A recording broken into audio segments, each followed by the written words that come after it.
Good morning, ATL. Welcome to the Dirty South Security Podcast, coming to you live from the A.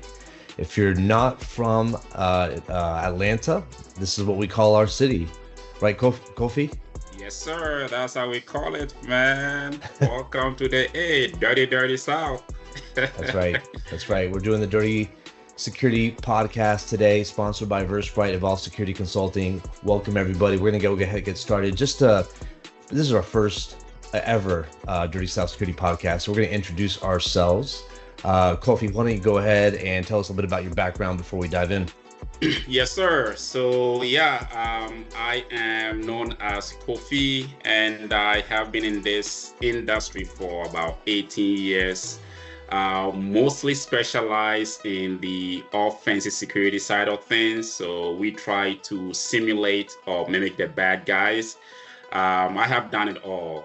Name it. Started off with, vuln assessments, went into attack and penetration testing, got into adversarial simulations. So, network penetration tests, ATM hacking, POS hacking, IoT hacking, social engineering, all of those things. I have done it. I have ranked up from just being individual contributor all the way through to building programs for institutions. My client size or the industry has been from medium size to Fortune 100 companies and even a government. So I'm excited to be here with Tony on this podcast. Nice. Well, it sounds like a lot of your background actually got yourself pretty dirty and very, very appropriate for the Dirty South Cybersecurity Podcast, where we like to talk and dive in and get dirty on different topics. My background, I'm Tony UV. I'm an author of Risk-Centric Threat Modeling. I'm also the CEO of Versprite, Ultra Cloud, and Talents, a global cybersecurity staffing and recruiting firm. Based out of the A, both of us are. 27 years of IS experience. Started out in IT, so more on the functional side, and then went to the dark side of cybersecurity. And much like my friend here, Kofi, I've spent a lot of time in enterprise security programs, which is a great segue what we're going to talk about today. Today, we're going to get dirty. Our first topic ever is really about the topic of what the hell is wrong with enterprise security, right? So we did a top 10 list, and we're just going to dive in. We in really no particular order, Kofi. I was looking at this list earlier today that we were kind of sharing before and coming up with this program, but there's a lot of hot topics here. Honestly, we could do an hour on just any one of these topics, really. Yes, sir. But let's lay the foundation. We're coming straight for the A. By the way, I'm repping the national team Peruvian uniform. Shout out to Peruvian cybersecurity leaders out there. Kofi, you got the whole African montage. What's going on in that image there? That's a lot of stuff going on there. Yes, sir. That is the futuristic African, continent that I see myself in. So nice. You can see the background, a little bit of birds in the sky, have the trees. And, most people, when they talk about Africa, it's all about the jungle and stuff like that. But in this case, I'm futurizing that. So that's, I can see that is, in that kind of context. So I'm repping. Unfortunately, I didn't, bring my soccer team, my Ghanaian soccer, national team here. Next time I promise I'll bring that. So we got to wait for the Africa Cup, right? When's the Africa Cup? So right now we're playing the qualifications for World Cup. So that is and I think the Europeans are playing playing too. So that's right. Yep. Well, let's dive in. So first, number one area of what the hell is wrong with enterprise security is number one, no one wants real security. And I'll go ahead and start on this one, and what I mean by that is having lived through being a CISO and working within enterprise security programs. When you start to lay down the foundation of what really needs to be done as it relates to application security, security operations, detection, monitoring, response, governance, right, or risk management, risk decisioning, it's too much for the business, right? And oftentimes, that's partially the fault of security practitioners that don't know how to message well. They don't know really how to convey security outside of what they've been instructed to or taught to. And they need to be able to take that level of enterprise security best practices, which is a term I absolutely hate, but I'll use it simply because there's a lot of things that are taught in different courses, around the world, and they can't really reconcile what needs to be done to supporting the business. And so when a lot of businesses on the financial side, on the product side, on the IT side, they basically are given all of these requirements of what needs to be done from security. They're like, wait a minute, I was just kidding. I didn't really want to go through all of this of like, wait, you want to talk about, preemptive security hardening? Wait, we want to do threat modeling in my SDLC and take, some additional time? You want to teach my developers about how to code? Like, this is too problematic, right? So my opinion, from real life experiences is really, it's no one really wants it. They say it because it looks good, it's defensible, they don't want to get sued. But what are your takes, Kofi? You're right, Tony. And just by the way, you said something about best practice and how you hate it. I haven't heard that in a long time because about 12 years ago or so, that was an impression what somebody told me. That I walked in first and I was talking about best practice that, and we're like, no, we don't say that here. We say leading practice because it's difficult to define best, right? It's relative term, right? So that was just by the way. But yeah, you're right. I mean, let's face it, guys, sometimes it feels like, it's a constant battle of people trying to convince leadership, that security is more than just like a checkbox exercise, right? And we all seen systems slow down, due to restrictive, controls in place, and people get pissed off at that. Like, they get, what's going on, right? And at the same time, we also see budgets being cut down, right? So we are always in that constant battle of trying to convince leadership that we need to do this, right? As you were saying, we need to train your developers, need to input security into their way of doing things, right? And in our course of trying to convince leadership, it's hard for us not to get examples to explain why or to back up our explanation. And that was about maybe I'll say 15, 20 years ago. But nowadays, it's a lot easier because now we have data. I mean, we have real world breaches that goes on, and we are able to now use those. And in my case, for instance, when I'm talking to my clients or I'm talking to leadership, trying to explain why we need to have your developers build security into their developing programs, I'm using real world examples of high profile breaches because of all these things. And I think that is one way of us being able to convince or educate leadership that we need to have all these things in place. Absolutely. Well, let's go to number two, and we both didn't touch upon this on the first question in terms of, again, this is the top 10 list of what the hell is wrong with enterprise security. Number two, corporate politics. So imagine this. All right, you're the CISO and you're working for a Fortune 50 organization. In today's world of 2024, CISO at the very least might be taking $250K, in the United States, as a base salary on the low side. You have some CISOs that are bringing in, over $500,000, and that is without any sort of variable compensation. And so when you have that amount of, compensation, and then at the same time, there's a lot of liability, right? I mean, you're basically a fall person. If something goes wrong, you're out the door. So a lot of times CISOs are burnt out, but they don't want to engage, and they don't also have a lot of experience in playing the chess match of corporate politics, right? The CISOs like CIO, COO, CEO, CFO, and interfacing with the board, they're running the business. They're keeping the books tight. They're looking for M&A strategies. They're contributing to things that are affecting earnings per share and overall the financial statements and things like that. When it comes to security is the individual, they have to basically try to acquiesce to a lot of the business demands and needs. And what ends up happening is that they don't want to get their hands slapped. And so corporate politics is real. There's always agendas in any type of organization, even a nonprofit. There's always politics.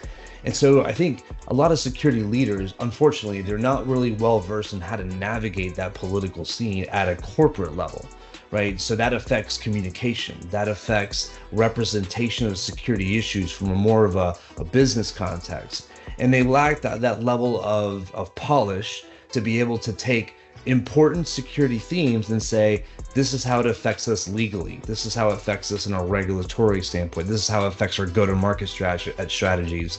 This is how it affects customer retention. These types of terms are oftentimes foreign to most cybersecurity leaders because they're thinking more on the vernacular that they're comfortable with and not in the vernacular and the types of chess moves that you need to have when you're playing corporate politics. Yeah. Yeah, the fun of corporate politics, Tony. I mean, we've all been there, and we always, struggling in that regards, trying to get the corporate security buy-in from stakeholders who prioritize, other goals, outside of us. Because let's face it, and as you said, when it comes to security, we don't bring in any money necessarily. I mean, the return on investment is not that visible. Okay, we're trying to put out fire as opposed to us bringing in money to organizations, and us trying to play that chess moves with leadership, who are focused more on how do we keep the lights on. Sometimes can be very, very, very much challenging for us, right? So here's the thing though, I mean, security needs to be collaborative, okay? We need to bridge a gap between security and then other teams or other departments, such as marketing, engineering, and even the C-suite levels, all right? We need to be able to speak their language, be able to translate security into business risk, okay? So, you're trying to sell to leadership. Let's buy this product, or let's do this, let's implement this particular solution. And it's going to cost us X amount of money. That is for the leadership. Non-security people, they see money being moved, leaving the company, right? Not coming in. So how do we flip it, talk in their language to understand their business risk? Well, if you don't do this, what if we got compromised?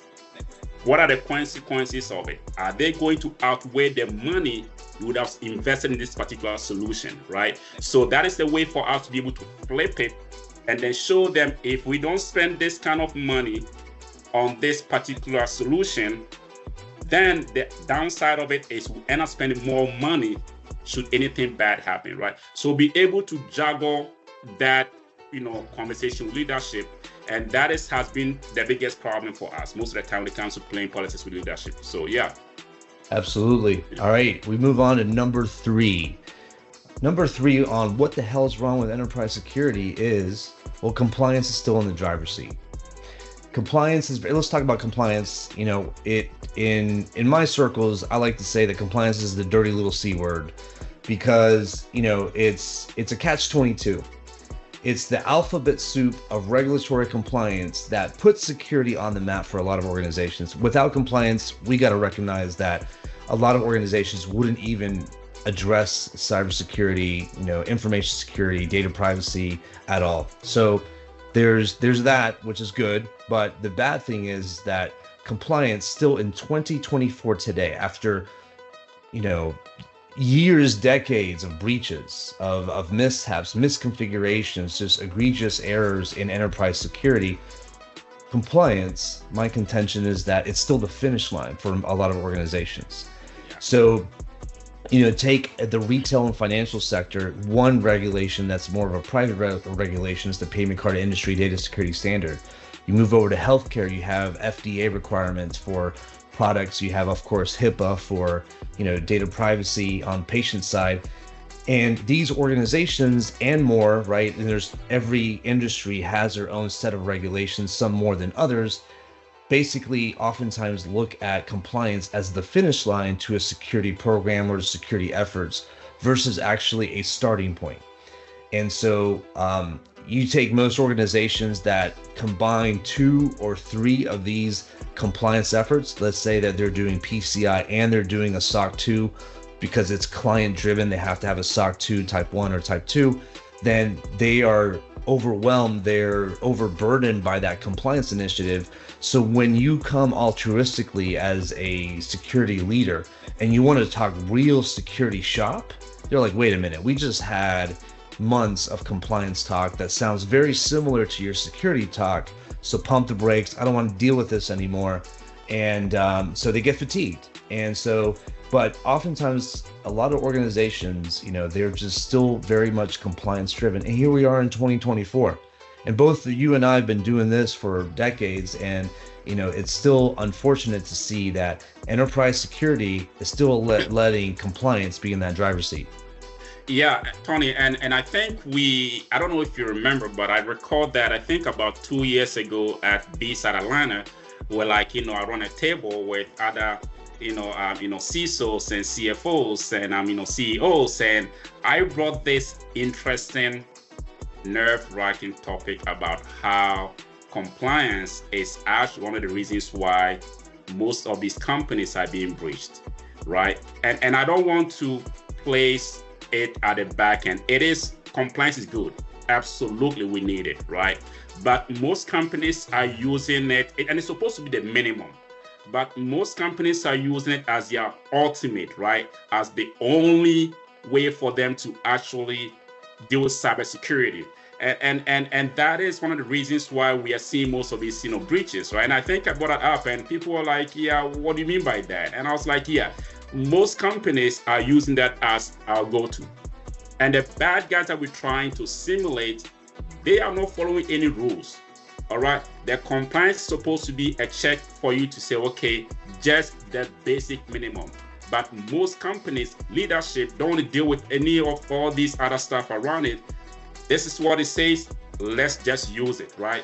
And I have a perfect example for that. I think about 12 years or 13 years ago, I was going on a penetration test in engagement for a client. And we're using a compliance thing for them because they were in the payment card. I didn't want to mention that, but it was PCI, right? And we went in, of course, they had a requirement. PCI had its own requirement for how to perform penetration tests, right? Of course, they do review it periodically, but at the time, part of it was supposed to run wound scans on an internal pen test. All right, so I explained to the client, listen, we are trying to simulate real threat actors. No bad actor is going to come into your network and then spin off wound scans, make noise on your network. They want to stay low and slow and then just grab and then leave. So let us simulate such scenarios for you. We will still capture and touch all the pieces required by PCI. But management was like, no, we want you to just blast those tools for us, Nestles, all those things. I was like, okay, let's compromise. How about I spend the half of the entire engagement, simulate real threat actors, and then once I'm done, I'll just blast off the tools for you so I can at least meet your needs as well. So there was a balance here in which they did agree. Well, within just few hours, I had compromised the entire organization without even the IT guys knowing what was going on. I was on their network, did everything that I was able to do, jumped from CD to non-CD environment and back and forth. And then half of the day and half of the engagement, I was like, okay, I'm going to get into the deal. I'm going to spin off these tools so at least you'll be happy with it. As soon as I turn on these tools, blast it off, in just an hour, the IT guys came on looking for me because I was like in a cubicle. These guys are I think it was just about 30 minutes or so, came on looking for me. So I just raised up my hands. I was like, yo, you guys looking for me? They were like, yeah, we're looking for you, an IT auditor. I was like, no, I'm not an IT auditor. So what's up? They said, well, one of our servers is rebooting and it's our SAP server. And we've seen like a huge traffic bouncing this server and it just keep crashing. And then all of a sudden I have to turn off my wound scan tools. You see, so that actually made a point to leadership. They learned their lesson from that because this is a leadership that just picked up this document that would just want to be compliant, wound scan done, check, and the stuff like that. And that is all they wanted to do. But again, it comes down to us with experience in this field and then educate leadership and our client and let them know that, listen, compliance is good, but it's just the minimum. The bad guys are evolving every single second, every single day, and we need to do that, even if we have to comply with other regulations. So yeah, I totally agree with you on that. So many good nuggets there. We definitely got to put a bookmark on that one. We got to come back. It's a hot area, and unfortunately, I'm just envisioning what executives and C-levels say when they're basically asking the question, okay, well, is what you're trying to do called upon in the 12 domains of PCI DSS? And if it's not explicitly, then I just want to do what's in the 12 domains of PCI DSS, or what is the audit, what is the QSA, the Qualified Security Assessor, going to say, right? Because they're very mission driven. They want that rubber stamp, they want that rock, that record of compliance, and but there's I think, to your point, you can get both, right, if you do the right engagement model correctly. But that is a whole separate topic. There's a lot of hot topics in there, a lot of great nuggets. So thanks for putting that down. Let's move on to number 4 on what the hell is wrong with enterprise security. Security is overpriced and your program is broke. Okay, so this is a fun one.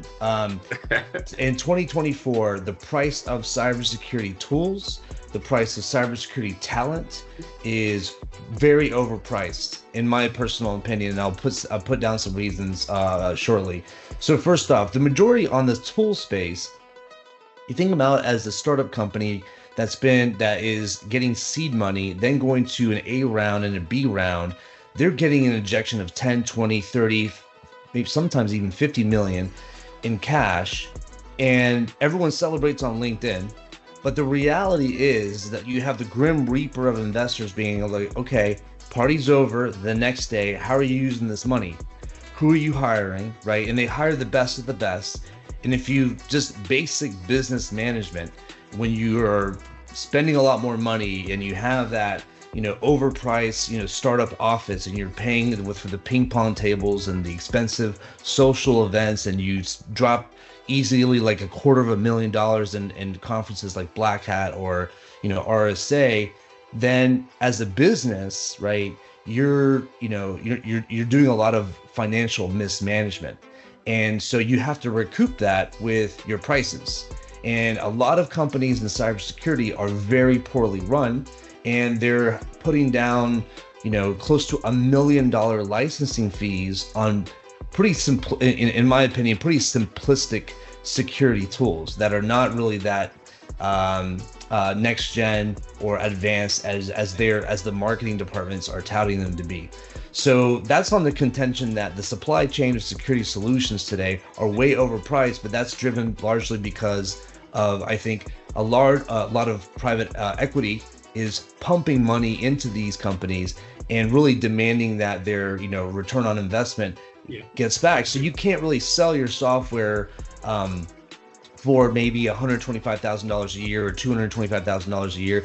You now have to come closer to $1 million a year. One of the reasons I started a cloud security tool was because the market was flooded with a lot of tool players that are charging like close to $1 million in subscription fees just for cloud security posture management.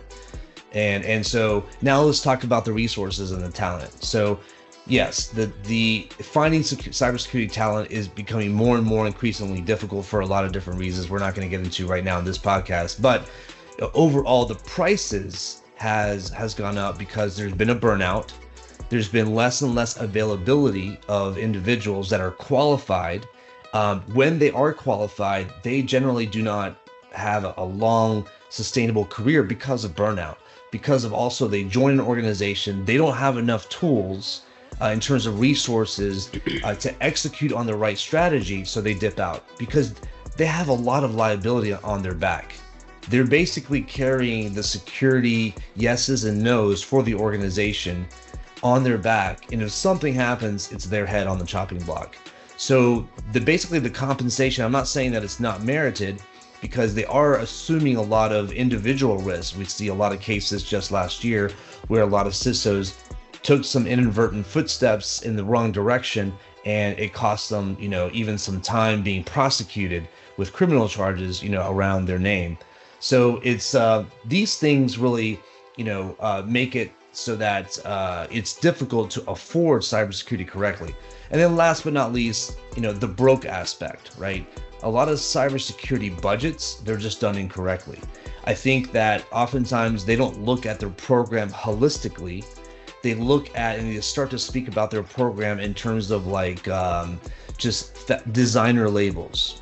And this is no dig to any particular cybersecurity vendor I'm going to mention. Some of these cybersecurity vendors I'm going to mention are actually, respect in terms of what they put forth. But if they're going to basically say, well, I need this Gartner related tool, I need this other Gartner related tool, I need this other Gartner related tool, I need 10 people to manage it, I need these outside, grade A list consulting firms to be able to do my annual audits, my annual whatever services, then I think a lot of times they don't leave room for a discretionary fund. You always need a discretionary fund in security to handle things like incident response, like forensics, like unforeseen changes in your resources, your vendors, that allows you to be able to flex and respond to changes in the overall threat landscape of your industry.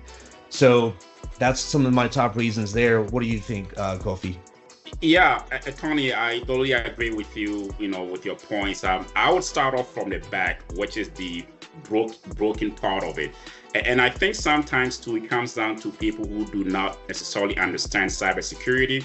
So they go off with marketing, stuff on the internet, as you were saying, Gartner this, and then they're like, oh, this must be good, let's buy it, right?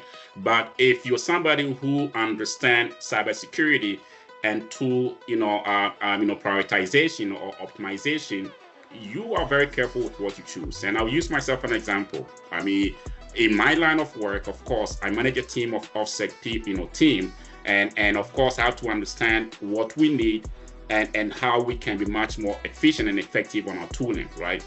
And leadership are like, okay, it's yearly, budgeting time. Steve, bring the list of tools you need and other needs that you need. And I just told them, okay, well, need all these tools, but they are open source tools. And they were like, don't you need some of these high-end expensive tools? I was like, no, I don't need those things. I understand what my team needs to do. And I think the open source tool that we're getting, which is of course us being much more efficient and not just going out and buying just because of their names, this will be good for us to start with what we need. If we need to go higher up and then buy some of these expensive ones, we will. But for now, we need all these tools, and these are free and open for us to then accomplish our goal, right? So I think it comes down to what I was saying. If you understand cybersecurity, if you understand what you're doing, you buy your tools or you acquire your tool set and you put up your programs accordingly without just jumping on other. But I've also seen organizations, and as you were saying, EDR solutions, they have like almost about 10 EDR solutions across the entire organization because they are on some high ranking statistics that they are very good and they're expensive, right? And they just buying them. And that is where the broken aspect of it comes in. Now, the overpriced, still a little bit of that is because these guys are able to have good PR out there. They have like investment companies backing them. They have to overprice it so they can get their returns on investment. And because, again, leadership may not understand what they need, they will just go out there and just keep buying, keep shopping. And then at the end of the day, they will tell you security is tight, budget is tight because we buy all these tools and we can recruit additional resources, which I think we'll talk about that, in a moment. But, talking about overpriced tools, human capital, have now become overpriced because of shortage in our industry. And I think we'll touch on that too. Absolutely. Yeah. Well, let's move on. We're almost halfway there. This is the 5th topic on what the hell is wrong with enterprise security. And number 5, most CISOs know very little about security. And, I'll start with this controversial subject. I feel a lot of our listeners that might be CISOs out there might be leaning in on this one. Carefully, Tony. I know. I got to watch out. But this is the Dirty South Security podcast, so we're keeping it real here in the A. Yeah, so the reality is that there's a lot of CISOs that may have come from, different beginnings, right? Some of them might have a strong compliance background. And again, we've talked about the necessity for compliance, the importance of compliance, but, let's just speak truthfully about the CISO role. It does require a very well-balanced background in both security and also IT.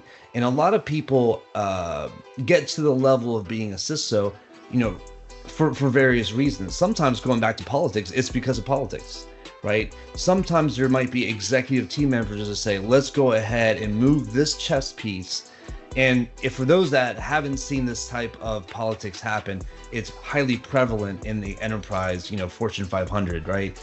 And so oftentimes executive team members, they want to have a friendly person that they can govern, control, and sway or dissuade on cybersecurity things. It's in their own benefit because they don't want someone to, again, going back to our number one topic, which no one wants real security. They want to be able to put, these individuals that they can somewhat puppeteer, if you will. To be a CISO, it requires, I think, a lot of courageousness.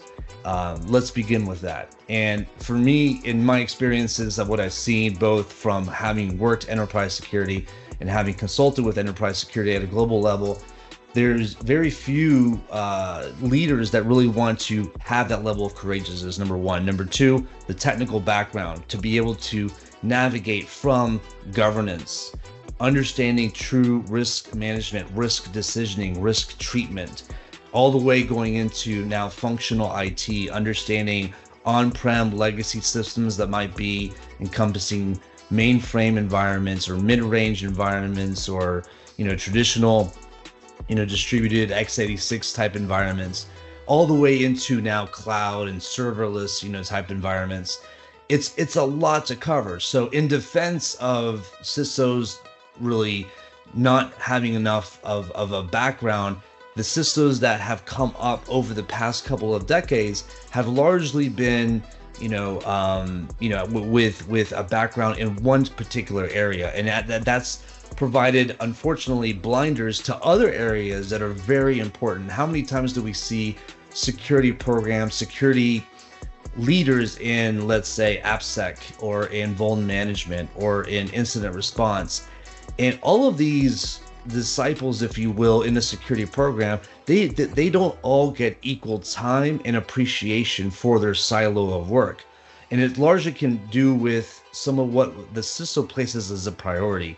If you have a CISO that is more compliance driven or risk driven, then they're just going to be relying on risk metrics and not really, maybe from a nefarious standpoint, trying to emulate or think like a criminal when they're trying to emulate, red teaming activities, or they're trying to emulate, true internal network pen testing activities and things like that. So I think background has unprepared a lot of CISOs in terms of where they are today. And then additionally, I think a lot of them have come to a point where they've been placed there, and it's opportune for the other people that are truly running the organization. But what do you think, Kofi?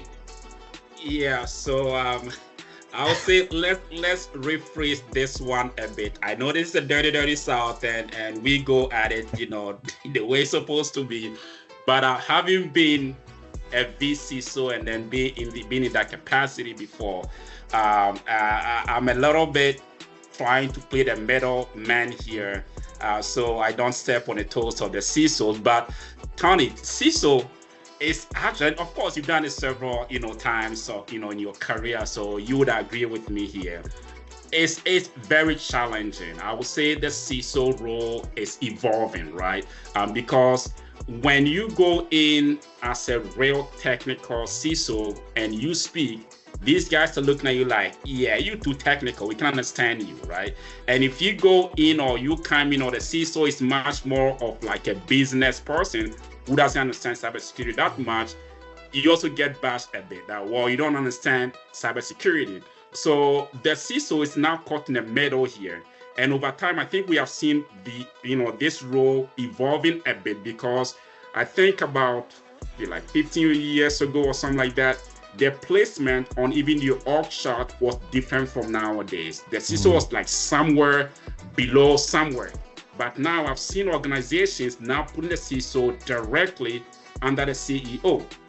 So things have evolved a bit, right? From being too technical or not technical at all, and then being able to be the translator, being able to have that, being able to translate and then have a bridge between the technical people and then the business people, and to be able to advocate in between the two, right? So yes, most started off not knowing this line of work, and that was a challenge. Some came in very technical, and it was also a challenge because they couldn't speak the language with the business acumen that it was supposed to. But I think over time, we are seeing a bit of a balance. We're not there yet. We still have a whole lot of long way to go.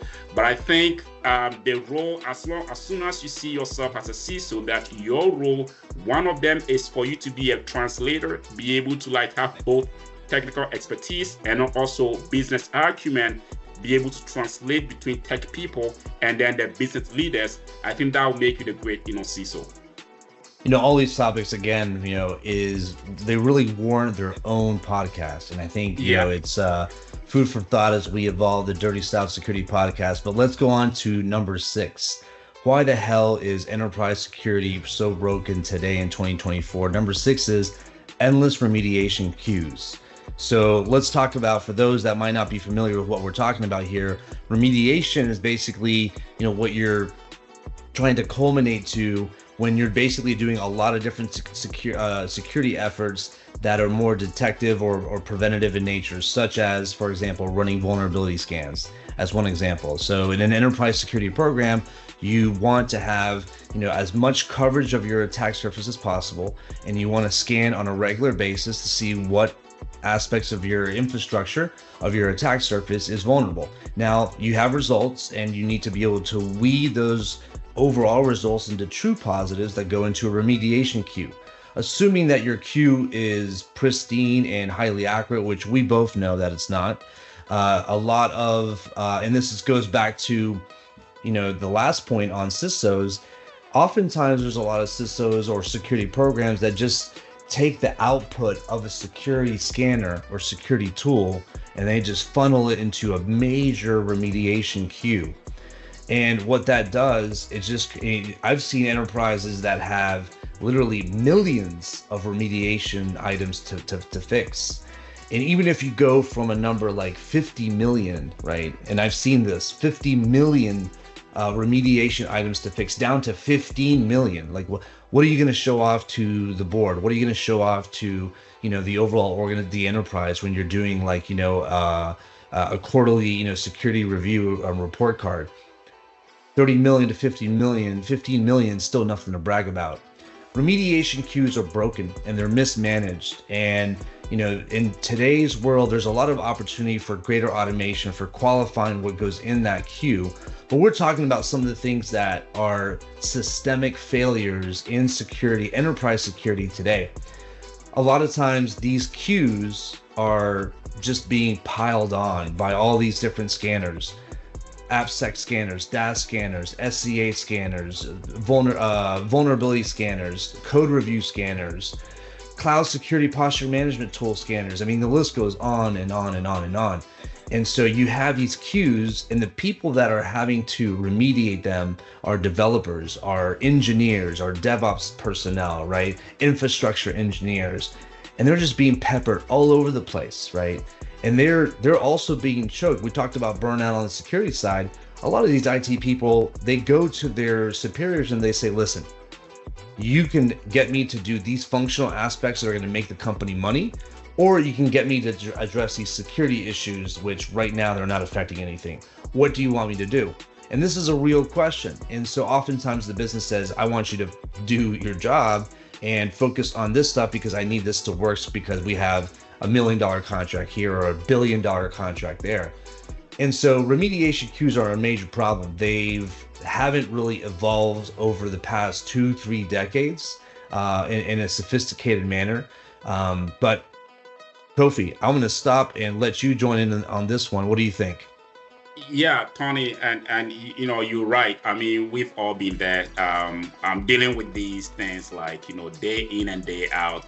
And you forgot to even throw in SaaS and DAS scans, coming from all these, especially if you work for organizations that develop software, right? We have tens of products we develop for all types of organizations. So I could, relate to that when we have, as part of our SSDLC, we have have these tools automating most of these things, and then have like a pile of vulnerabilities. You feel like you're being drawn in it, and on top of that, from from pen testing side of stuff coming in as well. So the team always find themselves as being like drowning in a sea of vulnerabilities, right? But there has to be a strategy, right? And I think you touched on that a bit, right? First, we need to prioritize, all right? Even if you have like you said, 50,000 vulnerability, there still has to be prioritization, because not all vulnerabilities are created equally, right? So you have to be able to focus on the ones that pose the biggest threat to your most critical systems or your assets, right? And then second, automation. Okay, and especially with the nowadays, we have automation tools, orchestration tools coming up. These are ways for you to streamline your process of managing your remediation process. Otherwise, if you are going to throw in human beings all the time, they are going to get burned. And that goes back to our previous discussion, right? So I think these are some of the strategies you may want to put in place. Is let's prioritize the ones which are much more critical or bigger threat to our critical amino acids. And then second, how do we automate the ones the ones we feel like they are not too much of importance, and then have them being patched. And I think this will be a very good strategy going forward, to build your remediation programs. Absolutely. All right, let's move on to number 7 on what the hell is wrong with enterprise security. Poor habits and risk treatment. This is a topic we could have a 3-part series on this one, but really quick, there's so many things that are wrong with risk treatment. Risk treatment, by the way, is how you're treating risk issues that you're managing in your security program, right? You either ignore a risk, you transfer the risk, you mitigate the risk, you remediate the risk. We talked about remediation. There's different forms of risk treatment that you take in your risk decisioning. And first thing that I think is a causal factor for this area is a lot of security programs don't have a good cohesive understanding collectively on what is risk. And there's a lot of misnomers on the risk variables. Sometimes they'll call a weakness a risk. Sometimes they'll call a threat a risk. When you're looking at different types of reports, security people within their own respective swim lanes will actually interswap terms that doesn't do any service to the audiences and the internal customers in an enterprise organization. And so when you're basically switching words and you're, let's say, finding a injection flaw that you found through a dynamic application scanner, and you're calling that a risk, well, it's not really a risk until you actually add some context, right? How does that vulnerability affect the component in your infrastructure, in your application model, that actually creates some level of impact that you genuinely care about? Right. And I think that security professionals, this goes back to, the topic of number 5, where CISOs know very little about security. Part of knowing about security is knowing about how what your threshold and what your definitions are for risk are for the organization, right? From a cyber perspective. And so I'll end with this. What baffles me in enterprise security is that oftentimes, let's say that you're actually in Africa right now and I'm in Peru, right? Where we grew up or where we visit and our friends and family, might be, we might have different mechanisms of how we protect our family. We might have different threat concerns, some environmental, some, society related and whatnot. And so what I do maybe in like one part of Peru, like let's say Jesus Maria, as a district in Lima, versus what you do, in where you grew up, it might be totally different. But we innately understand what are the threats around us, where do we have vulnerabilities in our, personal dwellings, so that we can know what types of mitigations that we want to have, because we don't want to accept certain level of risk levels. So what are your thoughts on that, Kofi? Yeah, so my philosophy is identifying risk is only half of the battle, right? Mm-hmm. We need to be able to develop a plan, to address them. And coming from what I'm doing currently, where I lead a team, we mostly perform these tests, right? And then we find vulnerabilities, we find attack vectors, we are able to provide proof of concept all the way through to breaching the application side layer all the way down to the network level, right? And then you present these things to the software engineers or the developers, and they take a look at it like, yeah, we have a GA release coming up next week, and we can't fix this before GA release. So now that comes in, the concept about money comes in now, because now my vulnerabilities are now blocking the company from making money, because we have a due date to release this software out there, right? So now this is becoming a problem. We have identified the problem, the vulnerabilities right now, or the risk right now, but the half of it is having a very good plan in place to address them. And this means assigning ownership for the risk mitigation, and then setting realistic timelines, and then also tracking the progress of it, right? So it comes down to, okay, how do we communicate? How do we find a good line, and then making sure that we are assigning these vulnerabilities to owners and then tracking them. And an example that I have seen actually working well is having a centralized location, and then, of risk entries, and then assigning responsibilities, and then being on top of these people or the stakeholders who are responsible, and reporting to you periodically, and going through the phases of remediation of this particular risk, whether it's being accepted, is being like transferred and stuff like that. All right. So often risks get identified and nothing happens. And that is becoming like the cycle that I have seen a lot. But now I'm seeing a shift here, because that shouldn't be the case. Find it. That is half part of it. The second part is planning, assigning ownership, and then tracking the progress of it, and then completely take action, whether you're going to accept it finally, or you're going to remediate it or get rid of it. Absolutely. Let's move on to number 8. And these next two ones we'll probably move pretty quickly because they're somewhat related, and it relates to resources within enterprise security programs. Number 8, the skills gap is real. I'll begin by saying that a lot of the educational opportunities, both in the private sector as well as in traditional 4-year degree universities, are not adequately preparing a lot of our, at least US-based students in the areas properly in cybersecurity. Even if you look at programs that do have dedicated training on cybersecurity, first off, a lot of the individuals at an individual level cannot and do not afford some of these multi-$1,000 training fees. And that's number one. So there's opportunity, lack of opportunity. Number two is real world experiences. The gap between what is taught and what is actually taking place in terms of real world experiences is a huge gap. Oftentimes, even if you have the luxury of going to, let's say, taking a SANS class and getting hands-on training, or taking something that's maybe online, you're trying to you learn these concepts, but applying concepts, as it is with really in any field, really, it's no different. Learning something in the classroom where it's largely theoretical, it's in a controlled environment, versus actual environments where you have not just like, the things that you have to detect and worry about from the threat actor side in terms of what they're doing, but you also have to make sure that you don't bring your own infrastructure down as you're doing it. And that could be as you're doing forensics, as you're doing any sort of like preventative scanning, rogue asset discovery.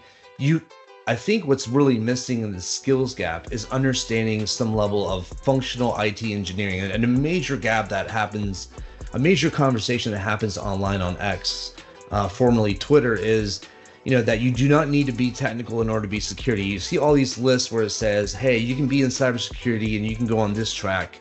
And it's true, you can. You can be an auditor, you can, understand privacy regulations and do a gap analysis on what is required on these laws and statutes, and then provide some level of value.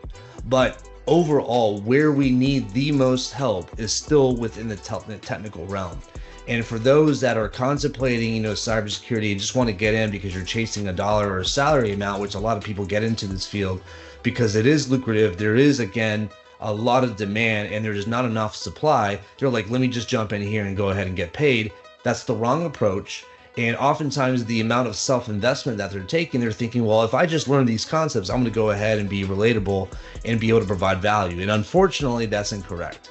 Because at the end of the day, it comes down to, I'll end with this example. I have a neighbor that was international, like interns, not interns, but residents, right, resident doctors that went from a very prominent university, with, a lot of color and distinction in their academia. But when it comes down to getting into the OR, the operating room, like they fumbled, right? They're caught in a frozen moment. It's the same thing in cybersecurity.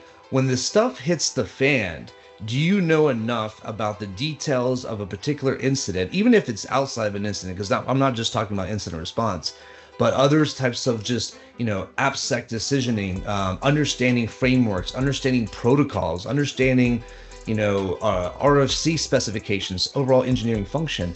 I think there's a huge gap in that area, and we're really caught that flat-footed. I don't see a particular way to kind of hack or shortcut that, skills gap. But what do you think, Kofi? Yeah, so when I'm viewing the skills gap, I'm taking an approach of looking at it from two different perspectives. One is those who are already in the industry and those who are trying to get into the industry, right? So let's take those who are already in the industry, right? There was one quote from one of these prominent leaders that talked about training and development, right? So this guy goes to the CEO and tells the CEO, listen, I don't want to invest in training my employees because I fear if I train them, they may leave. And the CEO told the person that, well, if you don't train them, now they stick around and they suck and they will make our job difficult, right? Because they are not well trained, right? So the skill gap, one aspect is those who are already in the system, okay? How are we building them up so they are much more efficient to do their job, right? Mm-hmm. And that comes down to training and investment, okay? As an organization, what do you have in place to train your cybersecurity professionals, to maintain them, to keep that gap so they don't leave you and then leave a gap in the organization, right? And that is important. An example is, whatever I've been at, I always make sure that there's a budget of training for my team. Even if it's just a week or so, where do you want to go to? You want to go to a conference, go acquire new knowledge or new skill set, whatever, to keep you sharpened so I can be much more efficient as a team. So that is one part of this gap here, is we are seeing some organizations not investing enough in their team to maintain that gap and make them much more efficient. On the other side is those who are trying to break into it. And as you said, that is one thing that is difficult for us to even carve out any hack to solve that issue, because now we are being sometimes unfair to some of these guys, because you will see some entry-level positions on platforms such as LinkedIn asking for entry-level analysts of cybersecurity, and they're asking for about 10 years of experience. Right? How the hell do you want this person as an entry level to have 5 years, 10 years of experience in this industry when there's no way for them to even get in, get into the front door, right? So I think the entry to there has been some barrier of us bringing in more resources, because the expectations from our side is we are not doing more to even nurture, train, or intern them and then transform them to become part of us.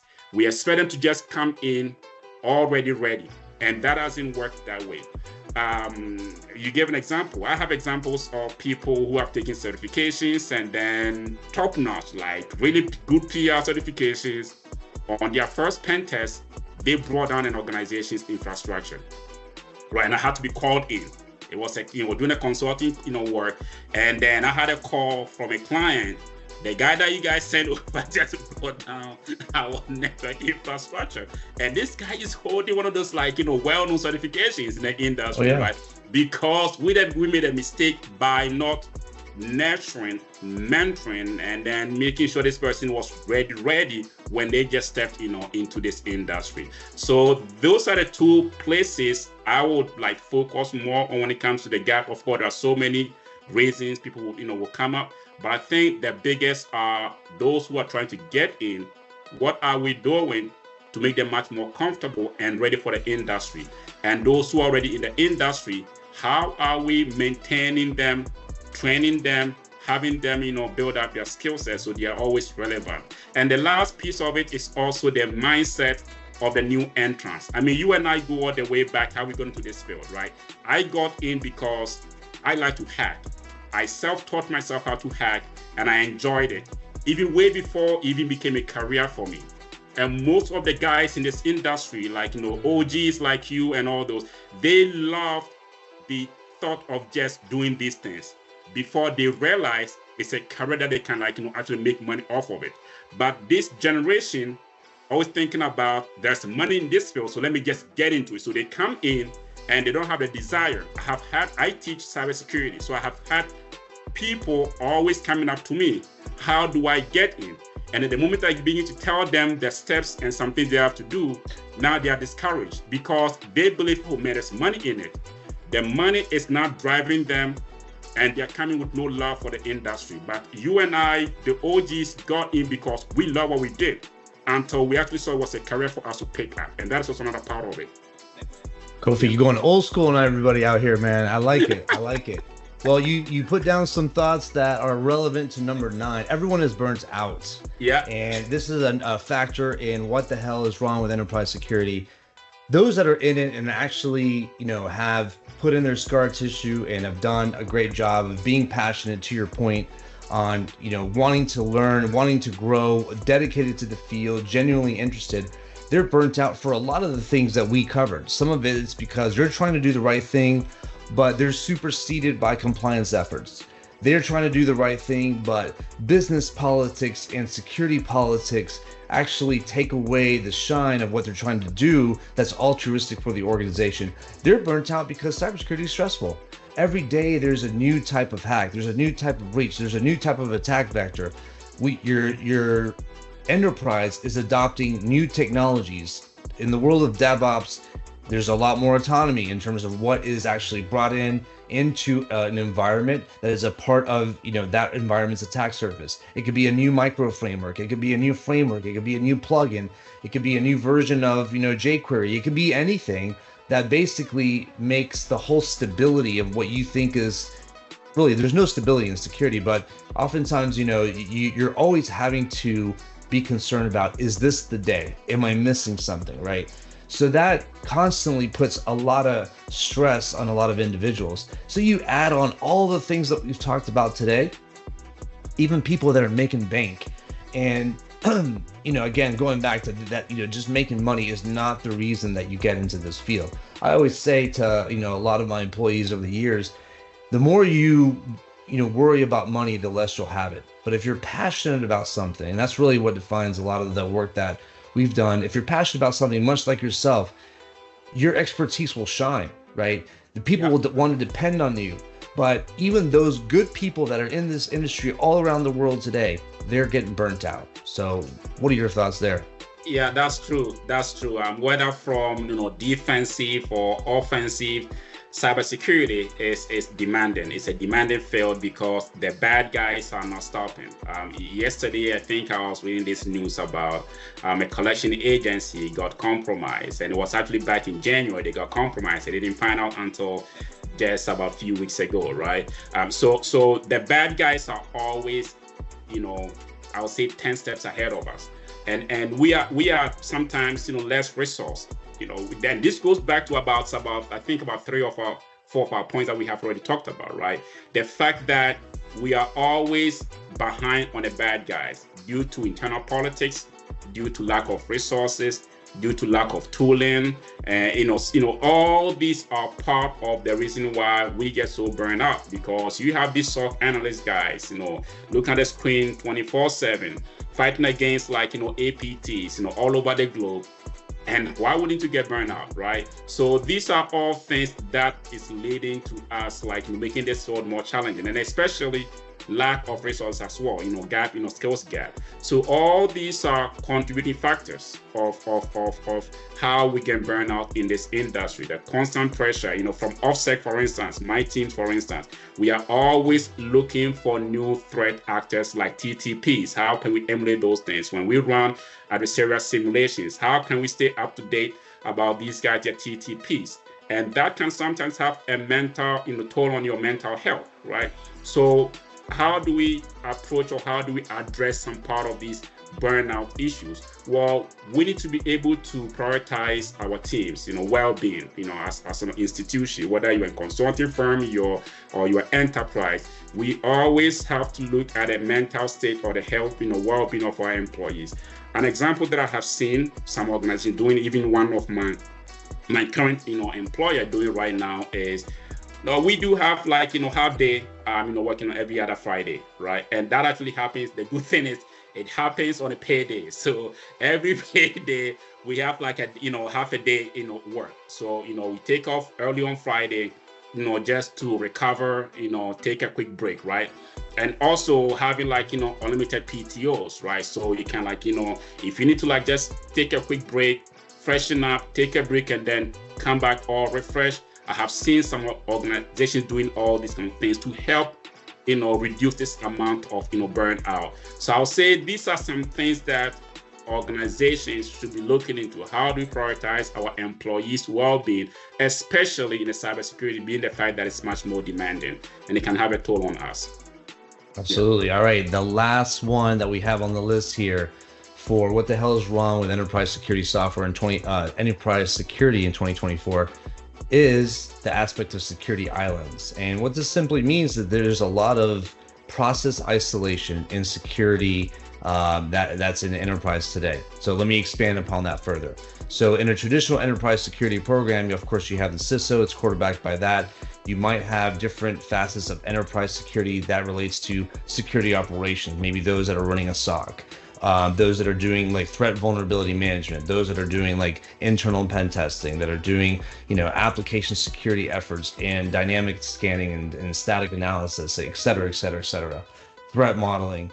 And so the aspect of security islands is that it's a lot of fractured, isolated activities that don't talk to one another.